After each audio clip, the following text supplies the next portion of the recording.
پر پاکستانی پوځ د طالبانو برید د 12 عسکرو مرګ ژوبله پر افغانستان د پاکستان تور او د طالبانو غبرګون جزئیات همدغه ویډیو کې وګورئ. چینل هم سبسکرایب کړئ. پاکستان هغه دوه مخی هیواد دی چې تل یې پر پوځیانو بریدونه زیات شي بیا افغانستان ملامتوي. پخوا به یې جمهوریت ملامتوه او اوس یې د دوی په خوښې نظام راغلی بیا هم دوی ملامتوي.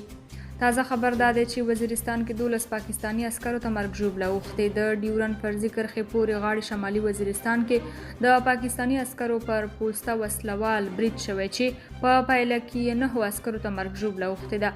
د پاکستان پوځ ویلي چې دا برید د افغانستان څخه شوی او په دې برید کې 4 عسکر وژل شوي او 15 نور ټپیان دي. په ورته وخت کې په ډیره اسماعیل خان کې هم پر پاکستانی پولیسو برید شوی چې په نتیجه کې یو پولیس وژل شوی او 2 نور ټپیان شوي دي. پوځ ویلي چې ټپیان روغتون ته لیږدول شوي دي او روغتیایي حالت د اندېښنې وړ نه دی. تر اوسه پورې د یادو دواړو بریدونو پړه کومې وسلوالې ډلې پر غاړه نه ده اخیستې، خو تحریک طالبان پاکستان په وار پاکستان ته د مرګونو بریدونو خبرداری ورکړی دی. طالب ویاندویانو تل د پاکستان دا ادعا ردوي چې ګنې پر پاکستانی پوځیانو بریدونه له افغانستان څخه کیږي. طالبان بیا وایي دوی په ټول هیواد واکمن دي او اوس مهال افغانستان کې د هیڅ بهرني وسلوال ډله نشته او نه اجازه ورکوي چې پر نورو هیوادونو له افغانستان څخه برید وشي. طالبان وایي پر پاکستانی پوځ بریدونه د دوی داخلي مسله ده او افغانستان پورې اړه نه لري.